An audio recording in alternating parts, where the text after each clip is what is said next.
할렐루야. 오늘도 어김없이 하나님께서 예비하신 은혜의 자리에 나오신 우리 성도님들을 주님의 이름으로 환영합니다. 우리 주일 말씀을 기억하면서 주위에 계신 성도님과 이렇게 인사했으면 좋겠습니다. 이렇게 인사할까요? 쓴소리도 잘 듣는 사람이 되겠습니다 라고 인사할까요? 쓴소리도 잘 듣는 사람이 되겠습니다.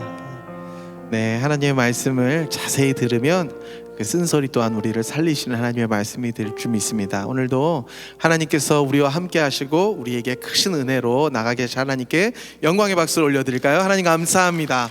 우리 예배를 받아주셔서 힘차게 손뼉치며 찬양하겠습니다.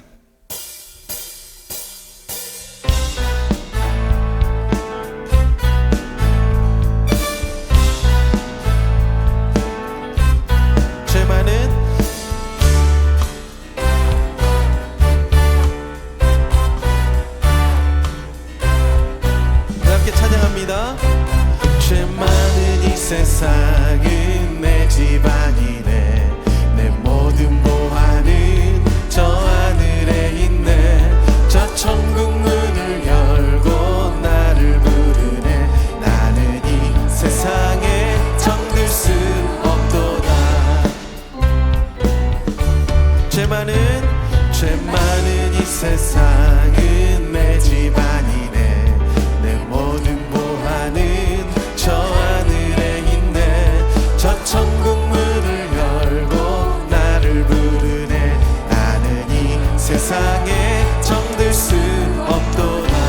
오 주님, 오 주님 같은 친구 없도다. 저 천국 없으면 난 어떻게 하나. 저 천국 문을 열고 나를 부르네. 나는 이 세상에 정들 수 없도다.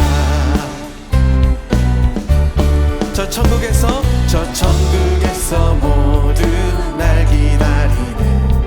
주 예수 피로 죄 씻음 받았네. 나 비록 약하나 주님 날 지키리. 나는 이 세상에 정들 수. 오 주님 같은 친구, 오 주님 같은 친구 없도다. 저 천국 없으면 난 어떻게 하나. 저 천국 문을 열고 나를 부르네. 나는 이 세상에 정들 수 없도다. 우리 목소리로 찬양합니다.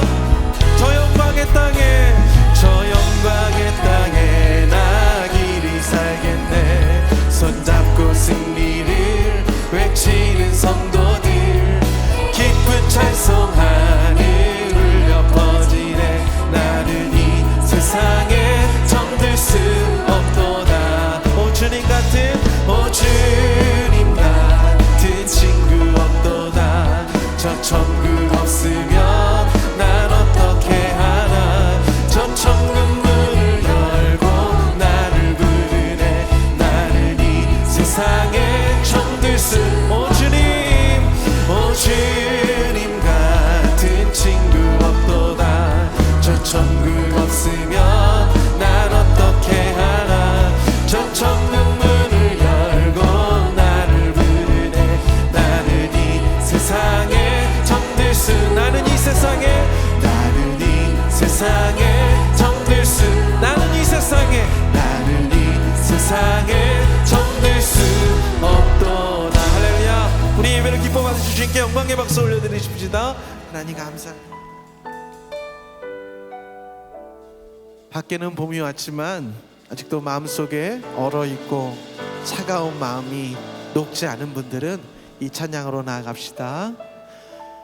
작은 불꽃 하나가 큰 불을 일으키어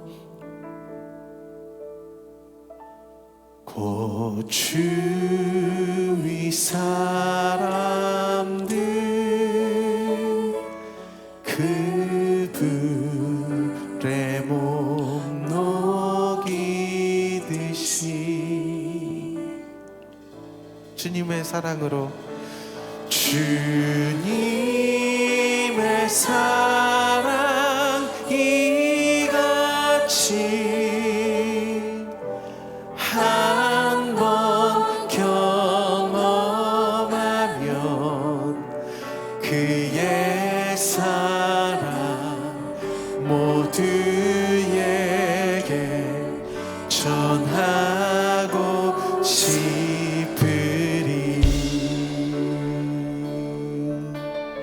새싹이 돋아나면 새싹이 돋아나면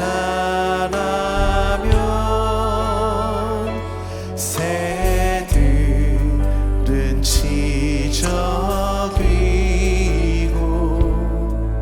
우리의 마음에도 말씀의 봄이 왔으면 좋겠습니다. 꽃들은 피어나 화창한 봄날이라네. 우리 주님의 사랑은 우리의 모든 마음을 녹여주십니다. 주님의 사랑 놀라워. 한 번 경험만 하기만 하면, 한 번 경험하면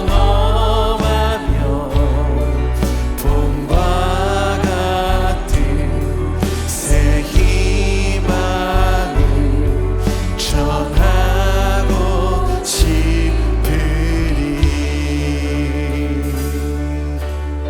친구여 당신께,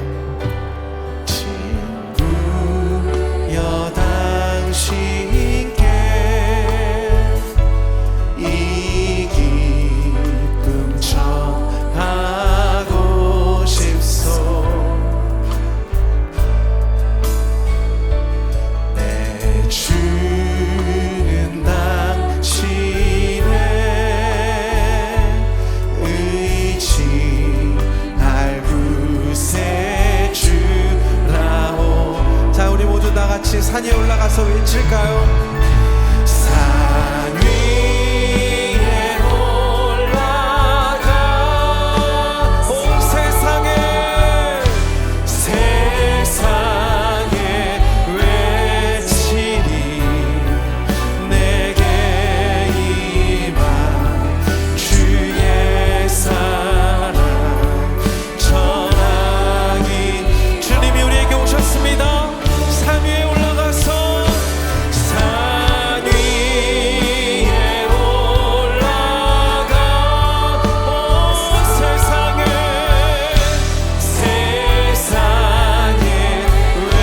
외치리. 내게 주의 사랑 전하기 원. 거친 파도 날 향해 와도 오늘 시간 주와 함께 날아오르니.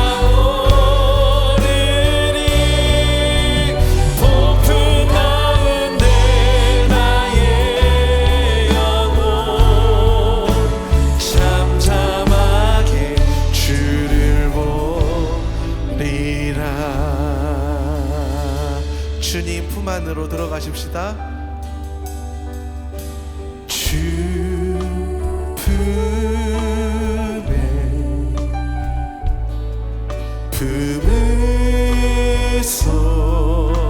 품으소서. 능력에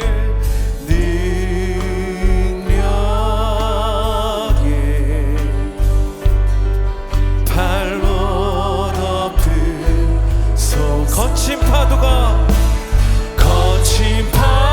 날 향해 와. 주와 함께 날아오르니.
담대함을 가지고 우리의 마음을 활짝 열고 거친 파도 날 향해 와도 주와 함께 날아오르리 폭풍 가운데 나의 영 잠잠하게 주를 보리라. 우리 함께 이 시간 기도하십시다.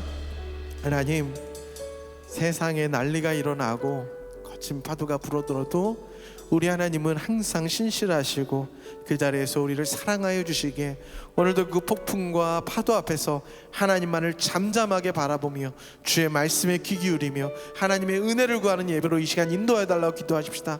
그렇게 구하는 자에게 하나님께서 응답하여 주실 것입니다. 주님, 오늘도 저에게 은혜를 주시고 하나님 저의 마음속에 확신을 주시며 하나님 저의 마음속에 말씀으로 찾아오시는 귀한 하나님의 만남이 있는 예배로 인도해 달라고 우리 시간 수요 예배를 놓고 이 시간 말씀을 위하여 주여 한번 부르며 간절히 기도하며 나가도록 하겠습니다. 기도하겠습니다. 주여, 하나님 감사합니다. 오늘도 하나님께서 우리와 함께 하시니 우리가 이 시간 주 앞에 담대함을 가지고 보좌 앞에 예수 그리스도의 공로를 힘입어 나아갑니다. 하나님 아버지, 우리가 나아갈 때에 우리 앞에 파도가 있더라도 하나님 앞에 우리 앞에 어떤 것들이 있더라도 오직 하나님만을 바라보며 하나님 앞에 나아가는 자들 되게 하여 주시옵소서. 주님, 우리가 주 앞에 나아갑니다. 하나님, 우리의 심령 가운데 하나님의 은혜를 주시고 다시 한번 말씀으로 찾아오신 하나님께서 모든 얼어있는 마음과 하나님 확신이 없이 두려워하는 마음 가운데 오직 하나님의 살아계신 하나님의 말씀으로 말미암아 하나님의 능력으로 우리 가운데 찾아와 주시옵소서. 주님, 우리와 함께하여 주시옵소서. 주님, 우리에게 은혜를 주시옵소서. 오늘도 찾아와 주시옵소서. 주님 감사합니다. 하나님 감사합니다. 계속해서 하나님께서 우리에게 말씀을 통하여 그때에 일어날 징조들에 대하여 말씀하시지만 오늘도 하나님께서 아침 말씀 가운데 하나님께서는 미쁘셔서 우리에게 감당치 못할 시험을 허락하지 아니하시고 또 시험 당할 즈음에는 피할 길을 내사 능히 그 일을 감당하게 하신다는 신실한 말씀으로 우리에게 말씀하여 주셨습니다. 하나님, 오늘도 우리 앞에 파도가 있고 마음 가운데 평강이 없는 자들, 오늘 이 시간 주 앞에 나와 주 앞에 무릎 꿇고 주의 말씀을 듣는 자들에게 하늘의 평강을 허락하여 주시옵소서. 주님의 말씀이 자세히 들리는 역사가 일어나게 하여 주시옵소서. 파도가 아무리 몰아쳐도 하나님은 바위가 되셔서 우리를 능히 보호하시며 하나님의 말씀으로 우리를 지키시는 하나님을 오늘 이 시간 경험하게 하여 주시옵소서. 하나님, 마음의 두려움들이 떠나가게 하여 주시고 육신의 연약함들이 떠나가게 하시고 관계의 무너짐들이 회복되는 역사가 이 수요 예배를 통하여 일어나게 하여 주시옵소서. 하나님, 오늘도 우리가 말씀을 듣겠습니다. 우리의 어떠함이 아니라 하나님의 신실하심을 믿고 나아가오니 주여 그 신실하신 말씀을 우리의 마음에 새겨주셔서 그 말씀으로 다시 한번 힘을 잃은 무릎과 마음 가운데 힘을 얻고 돌아가는 예배되게 하여 주시옵소서. 하나님, 우리 베델교회를 사랑하여 주셔서 이 마지막 때에 하나님의 말씀을 증거하며 하나님의 신실하심과 구원하심을 하나님 전하는 교회로 삼아주시니 감사를 드립니다. 하나님, 앞서 사랑하시는 우리 담임 목사님을 세우셨사오니 주여 담임 목사님의 사역과 말씀을 통하여 더욱더 능히 하나님의 구원을 널리 전하는 부흥의 역사가 일어나게 하여 주시고 특별히 스터디립으로 하나님의 맡겨주신 소명을 다하시러 잠시 사명 중에 계시오니 이 일 또한 잘 감당하실 수 있도록 영육 가운데 강건함과 필요를 채워주시기를 간절히 기도하고 원하옵나이다. 주님, 세상에 이단들이 일어나고 세상에 거짓 선지자들이 일어날 때에 우리가 더욱더 참된 진리에 되신 하나님 앞에 무릎을 꿇기 원합니다. 아버지 하나님, 그러기 위하여 하나님께서 세우신 이 베델 클래시컬 아카데미가 세상의 모든 사조 가운데 하나님이 살아계심을 드높이는 하나님의 마음과 뜻이 담긴 학교이오니 하나님께서 세워주시고 이 아이들을 통하여 온 열방과 민족이 복을 얻는 아이들로 주님께서 성장시켜 주시옵소서.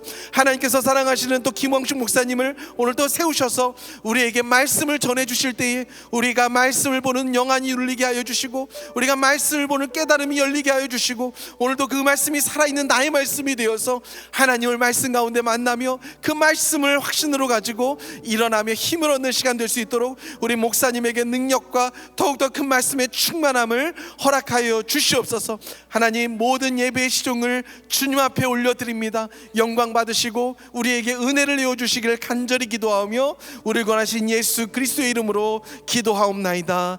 아멘.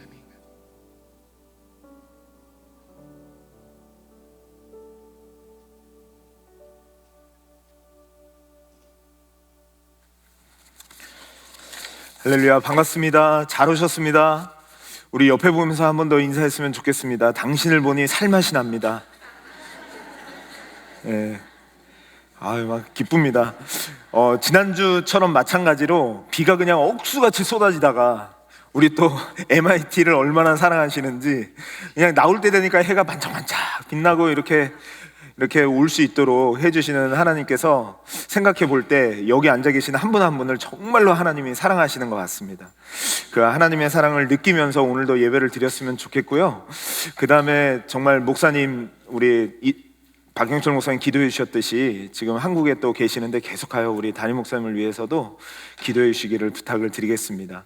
오늘 계속 좀 저희들이 같이 나갈 거는 이제 정말 기도 때도 말씀해 주셨지만 요즘에 넷플릭스나 뭐 여러 군데에서 이단들이 정말 많이 나오고 있습니다.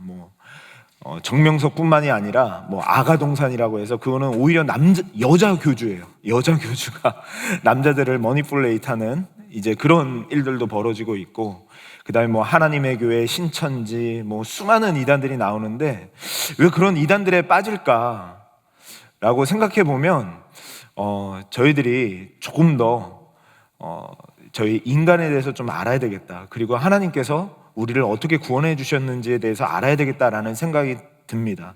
그런 의미에서 이 튤립 시리즈를 하는데요, 이 제한 속죄, 튤립 중에 L 해가지고 리미티드 어털먼트, 그 다음에 네 번째는 불강력적 은혜, 튤립 중에 I 해서 일리저블 그레이스인데요, 두 개를 한꺼번에 나가서 길 것이냐?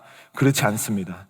아주 이게 사실은 다 튤립이라는 게 한 번의 설교도 가능하거든요. 한 번에 다 이어져 갈 수 있는 건데 하나하나 떼어하느라고 제가 얼마나 애쓰고 있겠습니까? 근데 두 가지를 다 해서 응축해서 굉장히 간단하게 할 수 있다는 거 좀 생각하면서 부담 갖지 마시고 좀 기대하는 마음으로 같이 보셨으면 좋겠습니다. 여기 보면 지금 사진에 섬이 하나 나와 있습니다. 섬이 어떤 모양으로 생겼나요? 하트 모양으로 생겼잖아요. 이 섬이 어디 있냐면 뉴욕에 있어요. 뉴욕의 그 바닷가에 거기 섬이 있는데 한 면적이 11에이커 정도 되고요. 그 다음에 한 200억 정도. 제가 이거를 달러로 계산해 보니까 153만 3,430 이게 아니구나. 1,503 하여간 굉장히 큰 달러입니다. 정말 말로 입에 담을 수도 없을 만큼 어마어마하게 큰 달러인데 이 섬 안에는 두 개의 그 큰 대저택이 있다고 그래요. 이렇게 여기 보이시는 이 저택이 있는데 이거를 글쎄 선물로 사랑하는 사람에게 줬다는 거 아닙니까? 얘 누가 이거를 선물로 줬을까 보니까 안젤리나 졸리라고 하는 그 연예인이 이 섬을 자신이 사랑하는 남편 브래드 피트에게 이렇게 선물을 했다고 합니다. 이런 아내를 만났어야 되는데 예, 농담입니다. 지금 이거보다 더 큰 사랑을 받고 있습니다. 이렇게 이 선물을 해줬는데 이분들이 지금 잘 살고 있을까요? 어떨까요? 이분들이 지금 이혼을 했어요. 와, 진짜 200억이나 되는 선물을 해줄 정도면 너무너무 사랑하는 거잖아요. 그리고 자신의 모든 것을 다 떼어주고 싶을 만큼 사랑해서 50세 생일을 기념해서 이거를 2013년도에 매입을 해서 이거를 기증을 했다고 합니다. 선물로 줬다고 합니다. 그런데 이런 것만 봐도 우리의 감정, 우리의 사랑, 우리가 생각하는 선한 일, 내가 좋아하는 것, 이것도 이게 완벽하지 않구나. 우리 기본적으로 인간에게 해결돼야 될 부분은 죄구나라는 것을 보게 돼요. 왜 이혼했을까 생각해보면 죄구나. 결국은 우리가 이 땅에서 가장 행복하게 살고 건강하게 살고 그리고 가장 큰 복을 누릴 수 있는 유일한 길은 우리의 죄의 문제를 해결하는 것. 이렇게 사랑해도 이혼하는데 우리가 정말 이 땅에서 이 문제를 해결하는 건 죄를 해결하는 거구나 라는 것을 보게 됩니다. 그러니까 우리가 하나님께 받은 사랑이 얼마나 큰지를 보는 게 바로 이 제한 속죄 교리라고 생각해 볼 수 있습니다. 하나님이 우리를 사랑하신 그 속죄, 이 죄의 문제를 해결했다는 게 얼마나 큰 건가. 이렇게 200억을 들여서 선물을 줘도 이혼할 수밖에 없는 게 우리의 연약함이라면 그 십자가가 얼마나 큰 사랑인가, 그걸 한번 살펴보도록 하겠습니다. 한눈에 볼 수 있도록 조금 이렇게 정리해 봤는데요. 소수파, 이렇게 많은 사람들이 주장하는 건 아닌데요, 그분들은 만인 속죄론을 주장합니다. 존 스토트 목사님도 조금 요 부류에 가더라고요. 왜냐면은 모든 사람이 죽으면 지옥 가는 게 아니라 어떤 낙원 비스무리한 곳에 있다고 생각을 하더라고요. 왜냐면 하나님이 선하시기 때문에. 근데 왜 소수파냐면 모든 사람을 위해 예수님이 죽으셨다. 예수님이 십자가에 죽으신 것은 모든 사람을 위해 죽었다. 그렇기 때문에 모든 사람은 구원을 받는다. 이게 소수파들이 주장하는 거예요. 근데 이게 성경적으로 안 맞잖아요. 성경은 주 예수를 믿으라 그리하면 너와 내 죄 구원을 얻고 믿지 않으면 멸망받고 심판을 받는다라고 얘기를 하고 있거든요. 반드시 천국과 지옥이 있어요. 어마어마하게 무수한 말씀이지만 우리가 교회를 다니면서도 잘 인정하고 싶지 아니하고 피하고 싶어하는 게 지옥이잖아요. 그런데 성경은 분명히 우리에게 지옥을 이야기하고 있어요. 근데 이 사람들의 주장은 모든 사람은 하나님은 사랑이시기 때문에 모든 사람은 구원을 받는다. 그래서 하나님의 심판은 없다라고 얘기하는 거죠. 이거는 성경적으로 완전 틀린 얘기예요. 성경에서는 심판이 있다고 분명히 말씀하고 있고 천국과 지옥이 있다라고 말씀하고 있는 거죠. 그렇다면 우리가 헷갈려하고 자세하게 봐야 되는 것은 이 알미니안과 칼뱅입니다. 이 알미니안은 뭐라 그러냐면, 이 알미니안도 이렇게 얘기해요. 요 둘을 볼 텐데요. 모든 사람을 위해 예수님이 십자가에 죽으셨다. 그렇지만 누가 구원을 받느냐? 구원을 받는 것은 믿는 사람만 구원을 받는다. 오히? 그럴싸하죠.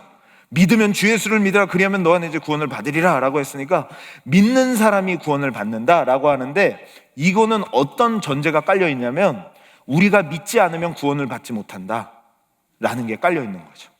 그러니까 구원받는 게 내 선택이라는 거예요. 예수님이 십자가에 죽으신 것은 맞지만 내가 선택하면 구원받고 내가 예수님을 믿지 않기로 선택하면 구원을 못 받는다 라고 얘기하는 게 알미니안이에요. 그래서 이 사람들은 하나님의 심판을 피할 길을 열어주셨다. 예수님의 십자가는 우리가 피할 길만 열어주셔서 예수님의 십자가를 믿으면 구원받고 내가 믿지 않기로 선택하면 구원받지 못하는 가능성만 열어놓으신 것이다 라고 얘기하는 거죠. 반면에 칼뱅은 뭐라 그러냐면 이렇게 얘기하는 거예요. 예수님이 십자가에 죽으신 그 효력은 선택된 자들만을 위해서 죽으신 것이다. 그래서 선택된 사람들은 반드시 구원받는다. 실패함이 없다. 그래서 선택된 사람은 믿음도 우리가 믿고 싶어서 믿는 게 아니라 하나님께서 저항할 수 없는 은혜를 주셔서 우리에게 믿음을 고백하게 하신다 라고 얘기하는 게 칼뱅의 주장이죠. 그래서 그 심판에 대해서 이렇게 얘기합니다. 하나님은 십자가의 죽으심으로 인하여 우리를 심판해서 택한 자들을 완전히 구원해내셨다. 십자가의 능력이 어마어마하다. 십자가의 은혜가 크다라는 것을 주장하는 것이 바로 칼뱅이죠. 어떤 게 좀 맞는 것 같으세요? 좀 아리까리야 하시죠? 여기에 대해서 저희들이 같이 한번 성경적으로 도대체 어떤 건가? 내가 믿음을 믿는다고 얘기하는 게 맞는 건가? 아니면 하나님의 전적인 은혜로 우리가 구원을 받는 것인가? 그렇다면 내가 믿는다고 고백하는 것은 무엇인가? 그 하나님은 불공평한가? 이런 부분들을 한번 살펴봤으면 좋겠습니다. 제가 좀 이렇게 재밌게 하기 위해서 어떤 스토리로 이렇게 성경 본문을 가져오려고 했었는데요. 그래도 좀 명확하게 우리들에게 보여주는 말씀 구절을 나눴으면 좋겠다 싶어서 에베소서 2장 4절에서 8절 말씀을 가져왔습니다. 같이 한번 읽어봤으면 좋겠습니다. 시작. 긍휼이 풍성하신 하나님이 우리를 사랑하신 그 큰 사랑을 인하여 허물로 죽은 우리를 그리스도와 함께 살리셨고 너희는 은혜로 구원을 받은 것이라. 또 함께 일으키사 그리스도 예수 안에서 함께 하늘에 앉히시니 이는 그리스도 예수 안에서 우리에게 자비하심으로써 그 은혜의 지극히 풍성함을 오는 여러 세대에 나타내려 하심이라. 너희는 그 은혜에 의하여 믿음으로 말미암아 구원을 받았으니 이것은 너희에게서 난 것이 아니요 하나님의 선물이라. 아멘. 하나님께서 우리에게 주신 구원의 선물, 예수님의 십자가의 선물은 얼마나 큰지 그거에 대해서 같이 공부하는 게 바로 이 교리예요.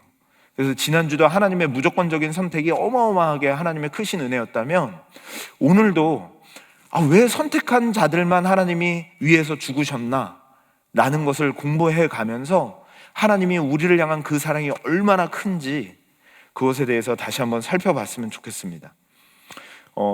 여기 보시면 그리스도와 함께 살리셨다, 그리고 함께 일으키셨다, 그리고 예수 안에서 함께 앉히셨다, 그리고 예수 그리스도 안에서 우리에게 풍성한 은혜를 주셨다 라고 얘기하는 것을 볼 때 그리스도와 우리의 구원과 뗄래야 뗄 수가 없구나 라는 것을 보게 되죠.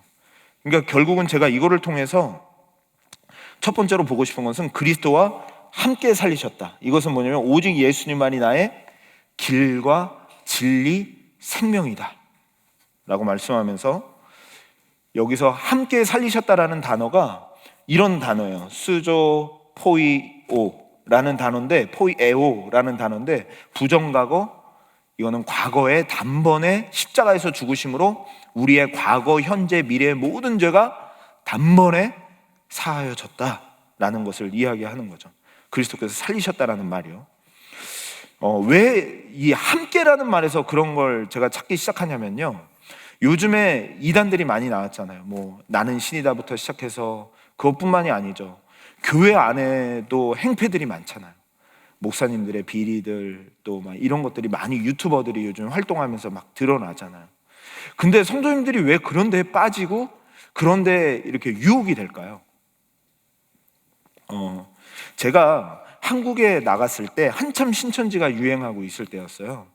근데 한 분이, 목사님, 저희 권사님 중에 한 분이 신천지에 빠졌는데 오셔서 좀 이렇게 잘 설득해 달라고, 좀 말씀을 전해 달라고 그래서 제가 찾아간 적이 있었습니다. 근데 찾아갔는데 이분하고 대화를 하는데 이분의 메인 핵심은 뭐냐면 무섭다는 거예요. 그러니까 이 사람들이 쫓아와서 어떻게 막 해코지를 할까봐 무서운 게 아니라 14만 4천 명에 들어가야 된다는 거예요. 14만 4천 명에 들어가려면 전도를 해야 되고 누군가를 구원해내고 거기에 교리에 맞춰서 내가 뭔가를 행동을 해야 내가 구원을 받기 때문에 그게 두렵다는 거예요. 나는 정말 지옥 가고 싶지 않다는 거예요. 지옥 가고 싶지 않고 나는 천국 가고 싶고, 그래서 14만 4천 명에 들어가고 싶다는 거예요. 그러니까 그 두려움이 있는 거예요. 저희들도 그런 두려움이 있다는 거를 제가 예전에 컬투쇼라고 하는 라디오 방송에서 좀 알게 됐는데요. 어떤 사람이 등산을 하다가 산을 올라가는데 너무 배가 아픈 거예요. 그래서 한쪽에다가 이렇게 덩을 이렇게 하고서 그거를 가리기 위해서 돌로 이렇게 쌓아놓고 그걸 가린 거예요. 근데 이게 희한해요. 1년 후에 다시 그 등산로를 가서 그 자리를 딱 봤는데 돌탑이 되어져 있는 거예요. 이 사람들이 뭔가 이렇게 행운을 바라는 마음들이 있잖아요, 사람들 마음에. 그러니까 거기다가 비나이다 하면서 하나씩 올려놓은 거예요. 비나이다 하면서 하나씩 올려놓은 거죠. 저희들이 뭐 행운의 동전 던지는 뭐 그런 거 있으면은 거기에 동전들 막 수두룩 하잖아요. 사람들이 혹시나 행운이 있으면 탁 하고 던지잖아요. 비나이다 그러면서 던지고, 거기가 잘 되면 또 잘 됐다라고 하고 막 이러면서 막 또 기뻐하고 막 그러잖아요.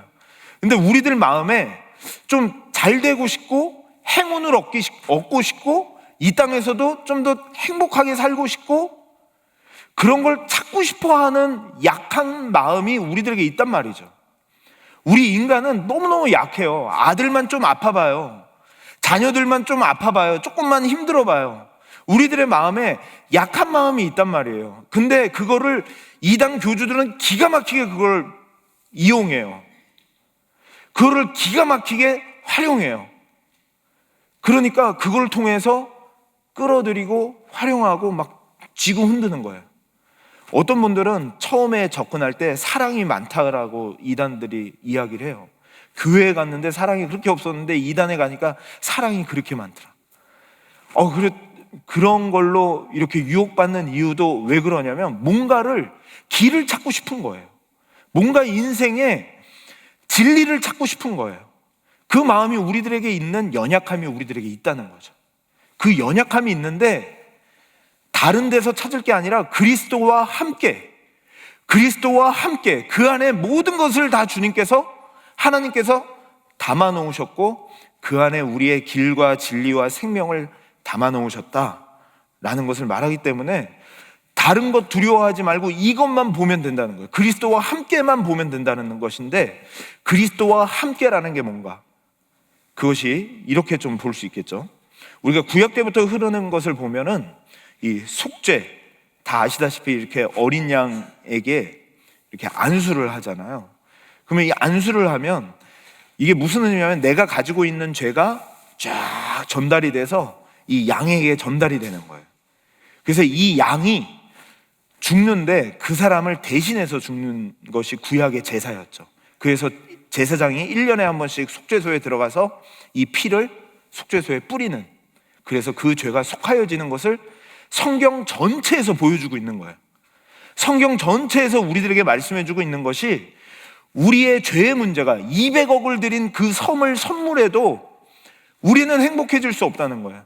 우리가 이 땅에서 잘 살아갈 수 없다는 거예요. 우리가 찾는 길과 진리와 생명은 죄의 문제가 해결돼야 되는데, 구약에서 알려주신 방법은 양에게 우리의 죄를 전가해서 양을 잡는 거죠. 양의 털을 깎고 가죽을 벗겨내고 그 안에 있는 내장의 기름을 잘라내고, 이래서 하나님 앞에 불을 태워가지고 하나님 앞에 드리는 이 번제에 대해서 이렇게 이야기하고 있죠. 그래서 그것을 보면서 죄 지은 사람은 뭘 느꼈냐면, 내가 죄의 삭은 사망이라 내가 죽어야 되는데 저 양이 나를 대신하여 죽었다라는 것을 보는 거죠. 이게 이제 신학에 와서 이렇게 성취가 됐잖아요. 제가 예수님의 십자가 사진이 너무 잔인하게 나와서 그냥 못 박히기 전에 박을랑 말랑 할 때 사진을 이제 올려놨습니다. 예수님이 십자가에 죽으신 것을 가리켜서 베드로전서에서는 이렇게 얘기하죠. 같이 한번 읽어봤으면 좋겠습니다. 시작. 세상이 물려준 헛된 행실에서 대속함을 받은 것은 은이나 금같이 없어질 것으로 된 것이 아니요 오직 흠없고 점없는 어린 양 같은 그리스도의 보배로운 피로 된 것이니라. 예수님이 하나님과 동등된 분이시죠. 하나님과 나란히 앉을 수 있는 동등한 권위를 가지신 분이 예수님이시죠. 근데 그 예수님이 말도 안 되는 일을 했죠. 이 땅에 우리의 인간의 몸을 입고 이 땅에 내려오셔서 이 땅에서 가난한 자들과 연약한 자들과 함께 하시고 우리들에게 천국 복음을 전하시고, 심지어는 십자가 지러 가시기 전에 겟세마네 동산에서 기도하셨죠. 나의 하나님, 할 수만 있거든 이 잔을 내게서 옮겨 주옵소서. 그런데 예수님이 왜 그렇게 기도하셨을까요? 예수님은 자기를 죽일 수 있는 바리새인들과 서기관들 앞에서도 당당하셨잖아요. 그런데 십자가가 무서워서 이 잔을 옮겨달라고 했을까요? 우리 가운데는 뭐 예수님 믿고 순교를 각오하시는 분들도 있잖아요. 근데 예수님이 우리보다 더 믿음이 약해서 이 잔을 옮겨달라고 했을까요? 십자가가 단순히 무서워서 이 잔을 옮겨달라고 했을까요? 아니에요. 우리가 한 번도 경험해보지 못한 거를 십자가에서 예수님은 경험하셨어요. 그게 뭐냐면 하나님과의 단절이에요. 죄로 인하여서 하나님과 한 번도 단절해 보시지 못하셨던 예수님께서 십자가에서 나의 하나님 어찌하여 나를 버리셨나이까? 라고 고백하는데 하나님은 외면하셨어요. 모른 척 하셨어요. 왜? 우리 대신에 그 죄를 담당하시고 죽으셔야 됐기 때문에. 우리가 그렇게 죽었어야 됐고, 우리가 그렇게 살점이 찢겨졌어야 됐고, 우리가 피를 흘려야 됐고, 우리가 가시관을 써야 됐고, 우리가 그렇게 십자가에 죽어 영원히 죽을 사망과 심판의 저주를 받아야 될 자들이 바로 우리들인데, 죄의 삭은 사망이라 바로 우리가 그래야 되는데, 우리의 죄를 대신하여 예수님이 십자가에 죽어주셔서 우리의 모든 죄를 깨끗하게 씻겨주셨다라고 말씀하는 거죠. 제가 이게 다 아는 말씀인데 제가 다시 한 번 더 이렇게 말씀을 드리는 이유가 있습니다. 왜냐하면 많은 분들이 신앙생활에 사행심리라고 그럴까요?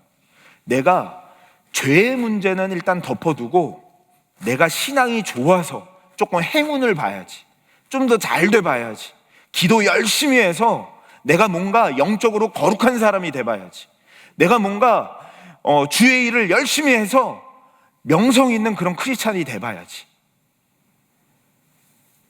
그거 아무 소용없어요. 아무리 천사의 말을 하고 아무리 산을 옮길 만한 은사가 있고 예언하는 은사가 있고 병 고치는 은사가 있다 할지라도 그거 아무 소용없어요. 그게 중요한 게 아니에요. 우리의 해답은 오직 길과 진리와 생명, 내가 어떻게 지금 이 상황에서 다시 행복해질 수 있을까? 내가 원수와 같은 저 사람과 어떻게 다시 화해할 수 있을까? 내가 다시 이러한 상태에서 다시 주님 앞에 설 수 있을까? 기도 열심히 한다고요? 그걸로 안 돼요. 성경 말씀대로 열심히 살아보겠다고요? 그거 안 돼요. 십자가의 예수님을 보셔야 돼요. 십자가의 예수 그리스도께서 나의 죄를 다 짊어지시고 죽으신 그 십자가 앞에 절대로 서지 않으면 그 외의 것은 사행심리예요. 나 대신에 십자가에 죽으신 그 그리스도를 보지 않으면 안 돼요. 우리가 베델교회가 크잖아요. 교회가 크고 또 많은 성도들이 같이 신앙생활 하다 보니까 같이 신앙생활 하다 보면 우리가 진짜 예수님을 믿는 것 같아요. 근데 예수님을 믿는다는 게 뭐냐면, 예수님을 믿는다는 건 병에서 낫다는 게 아니에요. 내가 그냥 조금 기도하는 사람이 됐다, 뭐 병 고치는 사람이 됐다, 이게 예수 믿는 사람이 아니에요. 십자가 앞에 나를 대신하여 죽으셨다는 걸 믿는 게 예수님 믿는 거예요. 이거를 떠나서는 구원이 없어요. 이거를 떠나서는 다 죽는 거예요. 아무리 내가 기도 많이 해서 더 거룩한 사람 돼야지, 이 죄와 십자가를 모르는데 아무 소용이 없는 거예요. 그거는 아무 능력이 없어요. 겉으로 치장할 뿐이에요. 겉으로 화려하게 보일 뿐이에요. 아무리 200억짜리를 준다 하더라도 그 죄의 문제를 해결하지 않는 이상, 십자가 앞에 서지 않는 이상 아무런 소용이 없는 거예요. 그래서 간절히 소망하기는 이 시간 성령 하나님께서 임하여 주셔서 그 십자가 앞에 딱 섰을 때 우리의 교만함도 내려지고 우리의 절망스러운 상황도 올려지고, 하나님이 십자가 앞에 서면 다 해결되는 거예요. 십자가 앞에 서면 예수님의 십자가의 능력이 모든 걸 해결하셨습니다 라고 선포하는 게 바로 이 예수님이 십자가 그리스도와 함께 살리셨고 함께 올리셨다라는 말씀이라는 거죠. 그래서 그리스도를 통해서 저희들에게 받은 은혜가 로마서 5장 1절과 8절이죠. 거기 한번 또 읽어봤으면 좋겠습니다. 시작. 그러므로 우리가 믿음으로 의롭다 하심을 받았으니 우리 주 예수 그리스도로 말미암아 하나님과 화평을 누리자. 그러면서 이렇게 얘기하죠. 그러므로 이제 그리스도 예수 안에 있는 자에게는 결코 정죄함이 없나니 이는 그리스도 예수 안에 있는 생명의 성령의 법이 죄와 사망에서 너를 해방하였습니다. 법적 선포죠. 그러니까 우리가 믿고 안 믿고 이거를 떠나서 예수 그리스도의 십자가가 이미 우리를 구원했고, 예수님이 십자가의 죽으심으로 인하여서 이미 그 십자가의 효력이 우리들에게 임하였다라는 것을 말씀하는 거예요. 그러니까 벌써 내가 믿으면 선택받고 안 믿으면 선택받지 못하고, 이거하고는 좀 뭔가 다른 느낌이 들어요. 예수님의 십자가의 능력이 나의 선택에 의하여 좌지우지되는 게 아니라 그냥 막 선언을 하고 있어요. 예수님의 십자가가 너를 구원했다. 예수님의 십자가 안에서 너는 정죄함이 없다. 네가 믿으면 정죄함이 없다. 네가 믿으면 화평을 누린다. 이렇게 얘기하지 않고 십자가로 인하여 정죄함이 없다라고 얘기하고 있죠. 그러니까 자꾸만 이런 쪽으로 하나님께서 지금 말씀하신다는 것이 생각이 듭니다. 그런데 좀 헷갈릴 수 있는 구절이 이런 것 같아요. 요한복음 3장 16절에 보면 하나님이 세상을 이처럼 사랑하사 라고 말하니까 하나님이 세상을 위해서 십자가에 죽으셨구나 이렇게 생각하는 거예요. 그리고 요한일서에 보면 이렇게 얘기해요. 우리의 죄를 위한 화목제물이니 이것은 우리만 위할 뿐 아니라 온 세상의 죄를 위하심이라. 이러니까 알미니안하고 이제 헷갈리기 시작하는 거죠. 성경 구절에 온 세상을 사랑하시고 온 세상을 위해 죽으셨다라고 얘기하시네요 라는 얘기를 들으니까 여기서 헷갈리는 거예요. 근데 하나님의 자비하심, 누가 택함 받은 사람인지 모르니까요, 그 자비하심을 나타내기 위해서 성경에서는 항상 이런 식으로 이야기하는 것을 보게 됩니다. 반면에 택함 받은 사람을 위해서 죽으셨다라는 말을 분명하게 얘기하고 있죠. 이사야서에서는 이렇게 얘기하죠. 내 백성의 허물 때문이라. 내가 십자가에 죽는 이유는 내 백성들 때문이다. 자기 백성을 그들의 죄에서 구원할 자이심이라. 그러니까 벌써 십자가에 죽고 내가 이 땅에 온 이유는 모든 사람을 위해서 온 게 아니라는 거예요. 내 백성, 내 양, 나를 아는 자들, 하나님께 선택한 자들을 위해서 왔다라고 성경은 분명히 얘기하고 있는 거죠.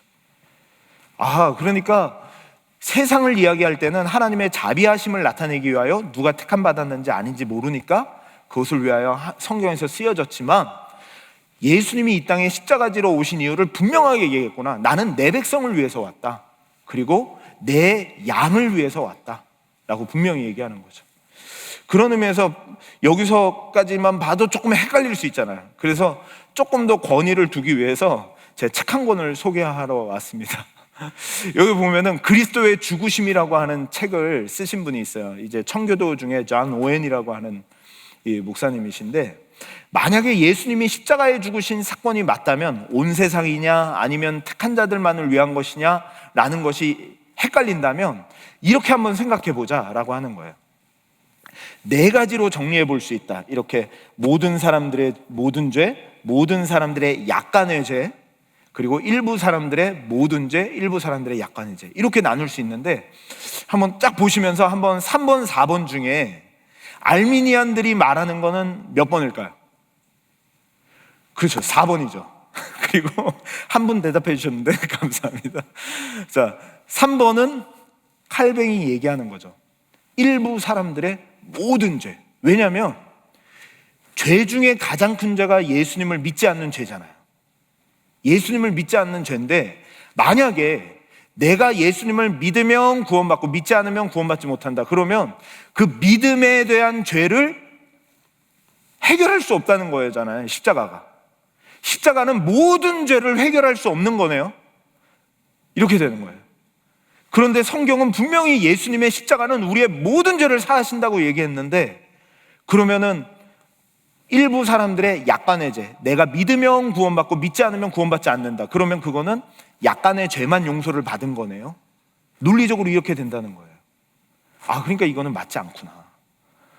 그러면 정말 모든 사람들의 죄를 위해서 예수님 십자가에 죽으셨구나 라는 것을 저희들이 또 이런 존 오웬이라는 분을 통해서도 좀 알게 돼요. 그런데 한 가지 고민은 이런 겁니다. 그럼에도 불구하고 저한테 만약에 우리 권사님들이나 이렇게 물어보실 거 아니에요. 목사님은 언제 예수님 믿으셨어요? 그러면 저도 얘기할 겁니다. 저도 권사님, 저도요 언제 예수님을 고백하게 됐어요. 그리고 믿게 되어졌어요 라고 얘기하게 될 거예요. 그런데 도대체 이런 게 성경에 그럼 있느냐? 우리가 구원받는 것이 내가 예수님을 믿기 전에, 고백하기 전에 우리가 다시 죽은 자가 살아나는 그런 일이 있었는가? 라는 걸 보면 이렇게 좀 볼 수 있을 것 같습니다. 이제 여기서부터는 저항할 수 없는 은혜에 대한 부분으로 자연스럽게 연결이 되는데요, 믿음은 하나님의 선물이다라고 느껴지는 것이, 여기 보면 죽은 지 사흘이나 되는 이제 나사로가 무덤에 있는 거죠. 무덤에 있는데, 이 무덤에 있을 때 예수님이 부르시니까 3일이나 된 그 죽은 시체가 뚜벅뚜벅 걸어 나와요. 이렇게 얘기하시죠. 한번 여기 읽어봤으면 좋겠습니다. 요한복음 11장 43절에서 44절 읽어보겠습니다. 시작. 이 말씀을 하시고 큰 소리로 나사로야 나오라 하시니 죽은 자가 수족을 배로 동인 채로 나오는데 그 얼굴은 수건에 쌓여 있더라. 예수께서 이르시되 풀어 다니게 하라 하시니라. 이거라는 거예요. 우리는 죄와 허물로 죽었다. 나사로죠. 딱 우리 상태는 딱 죽은 자예요. 근데 우리가 어떻게 반응하고 우리가 어떻게 일어나는가? 예수님이 나사로에게, 죽은 나사로 3일이나 됐어요. 나사로에게 나사로야 나오너라 하니까 이 죽은 나사로가 살아서 걸어 나오죠. 이런 부르심이라는 거예요. 이게 일리저블 그레이스라는 거예요. 하나님의 천적인 은혜로 부르셔서 우리를 택하셨다라는 것을 얘기하는 거죠. 제가 지난주에도 한번 보여드렸던 건데요, 이런 회로를 보면 이런 순서가 있다는 거죠. 저희들이 구원을 받았습니다 라고 말하기 전에 이 회로를 펼쳤을 때 그 전에 수많은 작용들이 있었듯이, 벌써 우리가 입술로 예수님을 믿겠습니다 라고 고백하기 전에 성령 하나님께서 우리 안에 마음을 여시고 작업하시고 우리 안에 말씀을 들을 수 있는 공간을 허락하시고 그 말씀에 반응할 수 있는 은혜를 하나님이 주셨다라고 말씀하는 거죠. 그래서 회개와 믿음 전에 중생이라고 하는 단계가 있다라는 것을 지난주에 나누었죠. 성경에 또 이런 게 있을까라는 것을 보면 이곳에 보면 알 수 있습니다. 이 사진에 보시면 지금 발을 담그고 노는 것처럼 보이는데요, 발 담그고 노는 게 아니라 빨래를 원래는 하고 있었습니다. 어디냐면 사도 바울이 마게도냐 지역으로 이제 복음을 전하러 갔을 때 마게도냐 지역에 가서 첫 번째로 전도한 사람이 바로 이 장소에서 전도를 하게 됐어요. 이 사람들이 막 빨래를 하고 있는데 누구냐면 자주색 장사 루디아 사장님을 만났어요. 이 루디아 사장님을 만났는데 왠지 자주색 장사니까 부잣집에다가 납품하는 아주 잘 사는 사장님일 것 같아요. 여기도 사진에도 보면 이렇게 막 황금 목걸이를 차고 있고 막 빨간색 망토도 이렇게 입고 있고 굉장히 이렇게 화려하게 계신데 정말 화장도 이쁘게 했을 것 같고, 그런 루디아 사장님이 딱 계시는데 그 사장님에게 거기서 그 빨래를 하고 옷감을 빨래를 하고 있는 그들에게 사도 바울이 복음을 전하기 시작했습니다. 예수님에 대한 복음을 이렇게 전하기 시작했어요. 그랬더니 루디아가 그 복음을 듣고 믿었어요. 믿고 자기 집으로 복음 전하는 사람들을 초대했는데 그걸 가리켜서 뭐라고 얘기하시냐면 이렇게 얘기합니다. 여기에만 한 번 더 같이 읽어봤으면 좋겠습니다. 사도행전 18장 14절이요. 시작. 두아디라시에 있는 장사로서 하나님을 섬기는 루디아라 하는 한 여자가 주께서 그 마음을 열어 바울의 말을 따르게 하신지라. 아하, 그가 내가 믿었습니다라고 말하기 전에 이 작업이 있구나. 하나님께서 그 마음을 열어 바울의 말을 따르게 하는 그 시간이 있구나라는 것을 봅니다. 에스겔서에서도 이렇게 예언하셨어요.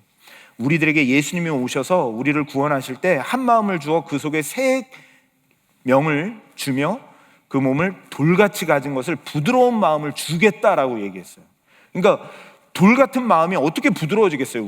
우리는 부드러워질 수 없어요. 그런데 성령 하나님께서 우리의 마음을 부드럽게 해주시고 우리의 마음에 하나님의 말씀을 들을 수 있는 밭을 주시겠다라고 예언을 하고 있는 거죠. 그러니까 우리가 구원을 위해서 내가 믿겠습니다 라고 얘기했지만 내가 믿은 게 아니라 구약 때부터 우리의 마음은 굳었고 딱딱하고 우리는 죽었지만 예수님의 십자가의 은혜가 모든 것을 다 사했고 그 은혜는 우리가 믿지 못하는 딱딱하게 굳은 우리의 마음까지도 깨부셔서 우리의 마음을 열어 예수를 믿게 하시고 구원해 주셨다라는 것을 말씀하는 거죠.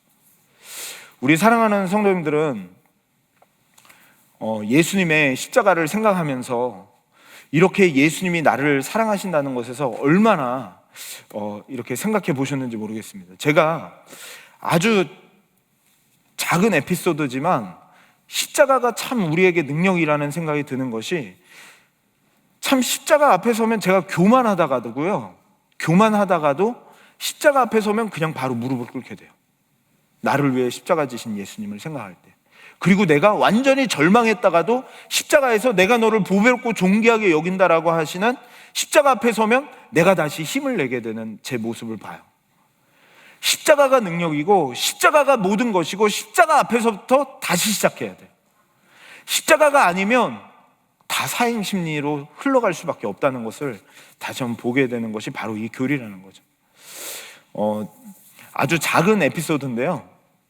제가 이 유학 중에 한국에 계신 어머니가 이 무릎 관절이 안 좋아서 무릎 관절 수술을 하신다는 이제 이야기를 들었어요. 지금 우리 교회도 많은 분들이 수술을 하시는데 그렇게 큰 건 아니죠. 근데 제가 그 당시만 해도 굉장히 크게 생각을 했나 봐요. 그래서 큰아들이 불효자식이라 어머니가 무릎 수술을 하시는데 가보지도 못하고 막 그러면서 여기서 막 그냥 혼자 막 난리를 핀 거예요.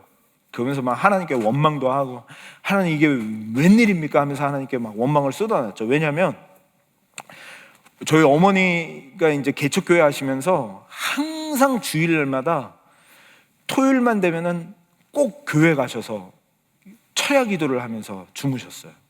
그러니까 철야 기도를 할 때 무릎을 꿇고 기도하시잖아요.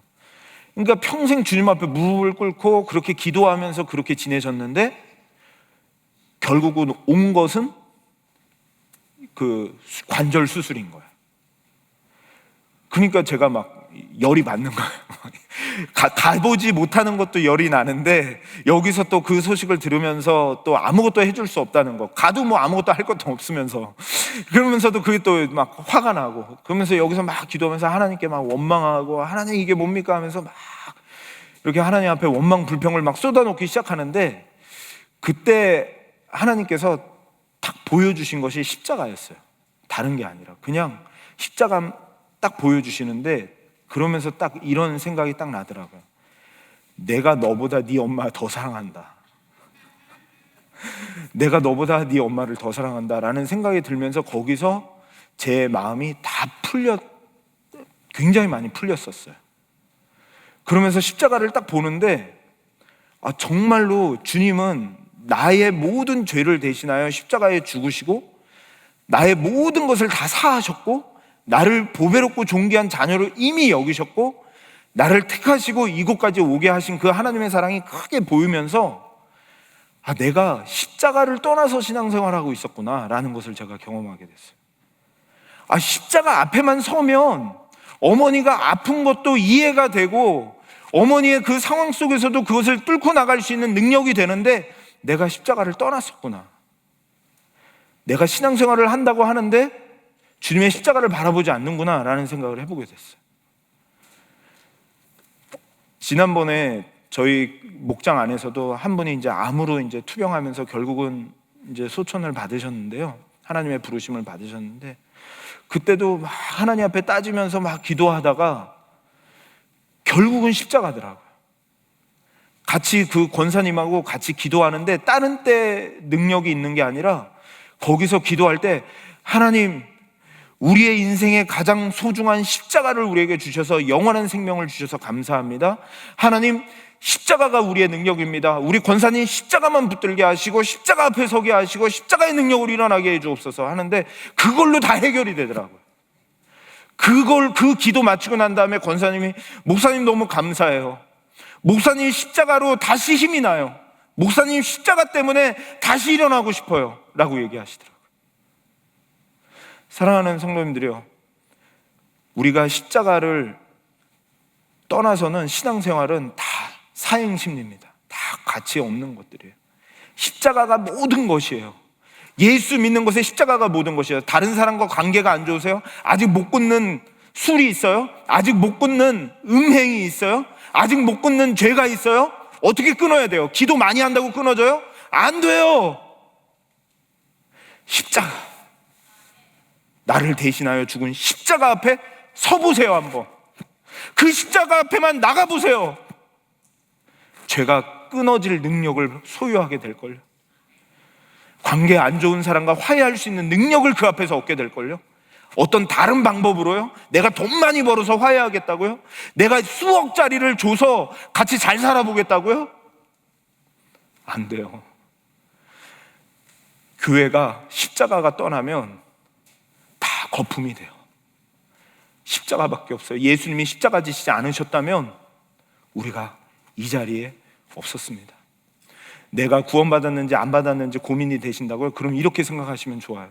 내가 택함 받았는지 안 받았는지 고민되신다면 지금 이 말씀을 들을 때 내가 다시 십자가 앞에 서봐야겠다, 그런 생각이 든다, 좀 고민이 된다, 그러면 택함 받은 분들이세요.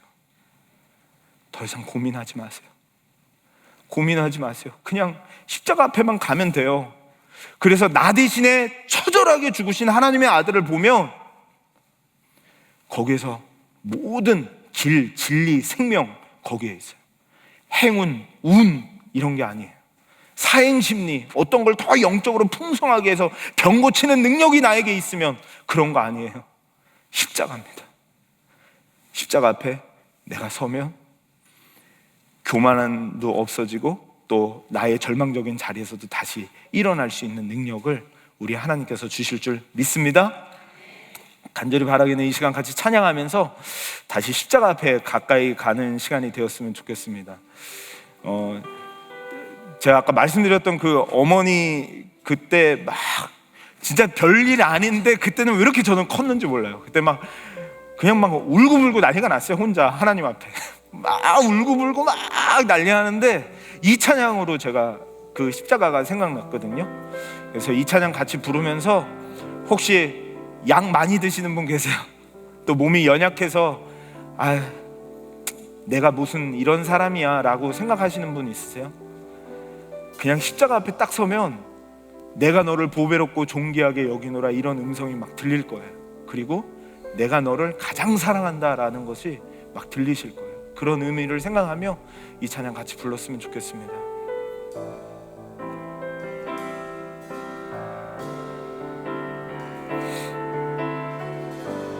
십자가 그 사랑, 십자가 그 사랑,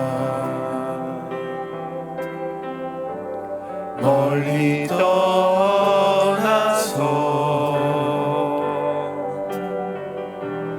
무너진 나의 삶 속에 잊혀진 그네,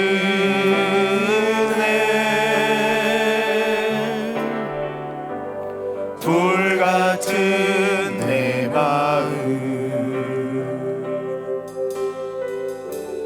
어루만 치사 다시 일으켜 세우신 주를 사랑합니다. 주 나를 보호하시고 주 나를 보호하시고 날 붙드시니 나는 보배롭고 존귀한 주님의 자녀라. 주 나를 보호하시고 날 붙드시니 나는 보배롭고 존귀한 주의 자녀라. 다시 한번 십자가 그 사랑, 십자가 그 사랑. 이 시간 십자가 앞에 서기를 원합니다. 멀리 떠나서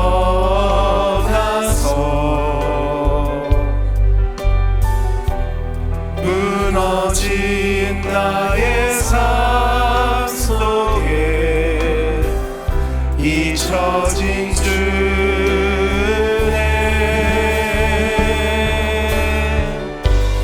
돌 같은 내 마음 어루만 치사 다시 일으켜 세우신 주를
자, 우리 같이 기도할 때 다시 한번 십자가 앞에 서셨으면 좋겠어요.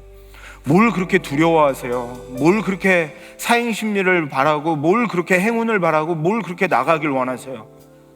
십자가에서 이미 다 이루셨고, 십자가에서 사랑한다고 고백하시고, 십자가에서 내가 너를 보배롭고 존귀하게 여긴다고 하셨는데, 뭘 더 우리가 하나님 앞에 다른 것을 더 하려고 사행심리를 바라겠습니까? 이 시간에 그냥 십자가 앞에 다시 섰으면 좋겠어요. 기독교는 다른 거 없어요. 기독교는 다른 게 아니에요. 그냥 십자가예요. 십자가 하나밖에 없어요. 그냥 십자가 앞에 서면 다 해결돼요. 그 앞에서 죄와 싸울 수 있는 능력도 생기고, 미워하는 사람을 사랑할 수 있는 능력도 생기고, 그것이 내가 뭘 노력해서 결단해서 되는 게 아니라 십자가 앞에 서면 용서할 수 있는 능력이 생겨요. 근데 내 죄는 보지 않고 자꾸 십자가를 거부하려고 그러고, 자꾸 선교로, 기도로, 다른 것으로 다 감추려고 하니까 안 되죠. 십자가 앞에 그냥 서세요. 십자가 앞에 서서 내가 얼마나 죄인인지 보며 다시 한번 십자가의 은혜 앞에서 다시 한번 일어나는, 예수와 함께 일어나는 그 은혜가 우리 안에 있도록 인도해 주세요. 혹시 마음에 미워하는 사람들, 싫어하는 사람들, 아직도 음란한 죄, 아직도 끊지 못한 죄 있으면 이 시간 하나님 앞에 기도합시다. 하나님, 내 힘으로는 끊을 수 없습니다. 내 힘으로는 반복되는 죄를 해결할 수 없습니다. 십자가 앞에 서기를 원합니다. 십자가 앞에서 살기를 원합니다. 다시 한번 십자가 앞에 오늘도 나가겠습니다. 이 시간 우리 같이 주여 한번 부르며 기도했으면 좋겠습니다. 기도하시겠습니다. 주여, 하나님 아버지, 이 시간 주님 앞에 나가기를 원합니다. 십자가밖에 없습니다. 하나님, 우리가 십자가 외에는 구원받을 수 없고, 십자가 외에는 우리가 해결할 수 있는 방법이 없습니다. 하나님, 다른 사람들과의 관계와 하나님 나의 죄악들을 끊을 수 있는 길은 십자가밖에 없습니다. 주님, 하나님, 내가 다시 한번 십자가 앞에 설 수 있도록 나를 붙잡아 주시옵소서. 하나님, 십자가에 나를 대신하여 죽으신 그 예수 그리스도, 나를 보배롭고 존귀하게 여기시는 그 예수 그리스도를 바라보며 달려갈 수 있도록 인도하여 주시옵소서. 하나님 아버지, 이 세상에 사행심리로, 다른 선행으로 포장하려고 하지 아니하게 하시고 십자가 앞에 서게 하여 주옵소서. 십자가 앞에 서게 하여 주옵소서. 내가 얼마나 죄인인지, 죽을 수밖에 없는 죄인인지를 바라보며 저희들 낼 수 있도록 하나님 인도하여 주시옵시고, 주의 은혜를 더하여 주시옵소서. 주여, 내가 그 큰 만남한테 빚을 따라서 하나님의 사심을 받는다면 사랑을 이 시간 우리 한 가지만 더 기도했으면 좋겠습니다. 이 시간 기도할 때 우리의 연약함을 놓고 기도했으면 좋겠습니다. 아까 전에도 어머니의 그 무릎 수술에, 관절 수술에도 십자가를 보면서 제가 위로를 받았다라고 했고, 암 환자에게도 십자가가, 그 암 환자가 감사하고 힘을 얻고 능력을 얻는 기도였다라고 제가 쉐어를 했습니다. 무엇 때문에 마음이 약해지고 있으십니까? 하나님, 내가 십자가에서 내가 너를 보배롭고 존귀하게 여긴다, 이미 여겼다라고 하시는 그 십자가 앞에 서면 담대함이 생기세요. 그리고 우리 가운데 혹시 연약한 성도들이 있다면 그분들을 생각하시면서, 하나님, 그분들이 다른 곳으로는 담대해질 수 없어요. 200억을 받아도 한때뿐이에요. 결국은 십자가예요. 십자가에 서면 그것이 해결됩니다. 우리 모든 믿음의 식구들이 십자가 앞에 서는 정말 믿음의 사람들 될 수 있도록 하나님 도와주세요. 그런 은혜를 달라고 이 시간 우리 같이 기도했으면 좋겠습니다. 기도하시겠습니다. 하나님 아버지, 이 시간 주님 앞에 나아갑니다. 우리의 연약한 마음들, 우리의 부족한 마음들 주님 앞에 올려드립니다. 하나님 역사하여 주시옵시고, 하나님 아버지, 우리의 삶이 십자가 앞에서 담대하게 하시고, 십자가 앞에서 하나님 신을 가지고 달려나갈 수 있도록 하나님 인도하여 주시옵소서. 하나님 아버지, 우리의 인간 능력으로는 주님을 믿을 수 없지만 주님의 능력 가운데 다시 한번 설 수 있도록 하나님 인도하여 주시옵소서. 우리 믿음의 식구들이 다시 한번 십자가의 은혜 앞에 온전히 설 수 있도록 인도하여 주시옵소서. 하나님 아버지, 아직도 하나님 이 세상의 사행심리로 이 세상에 조금 덮어주면, 조금 감춰주면 잘 되겠지라고 하는 그런 곳으로 달려가지 아니하게 하시고, 오직 십자가 앞에 온전히 철저하게 서서 더욱더 겸손하게 무릎 꿇고 하나님의 은혜 앞에 달려나갈 수 있는 저희들의 시간이 될 수 있도록 하나님 인도하여 주시옵소서. 하나님 역사하여 주시옵소서.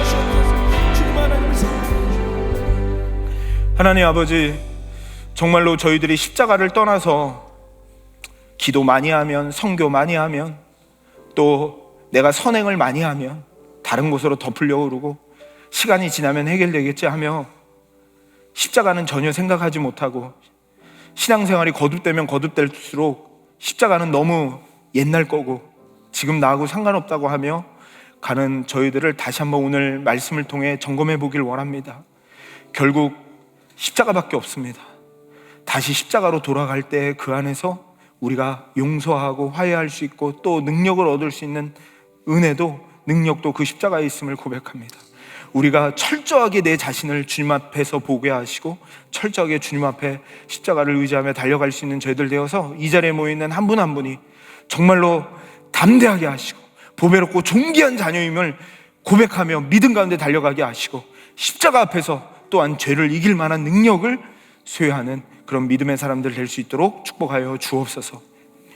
이제는 우리의 모든 죄, 우리가 믿지 못하는 죄까지도 위하여 십자가에 죽으신 예수 그리스도의 은혜와 그의 아들을 십자가에 내주시면서 우리를 사랑하신 아버지 하나님의 크신 사랑과 오늘도 우리가 어디로 가야 할지 몰라 너무나도 약한 마음에 길 찾아 진리 찾아 헤매며 심지어는 이단까지 빠져가는 하나님 잘못된 신앙관에 빠져가는 이런 시대 가운데 십자가가 답이다, 십자가에서 너를 보배롭고 존귀하게 여긴다라고 선언하시고 이미 너는 구원받았다라고 선언하시는 하나님의 놀라우신 선언을 다시 한번 듣게 하시고 십자가 앞에 서게 하시는 성령 하나님의 위로 교통하심이 우리 사랑하는 MIT와 우리 수협에 참여한 모든 믿음의 성도들을 위해 오늘도 낙심 가운데 있는 또 때로는 아직도 십자가를 보지 못하고 교만한 자리에 있는 모든 믿음의 성도들 머리 위에 이제로부터 영원토록 함께 있을지어다. 아멘.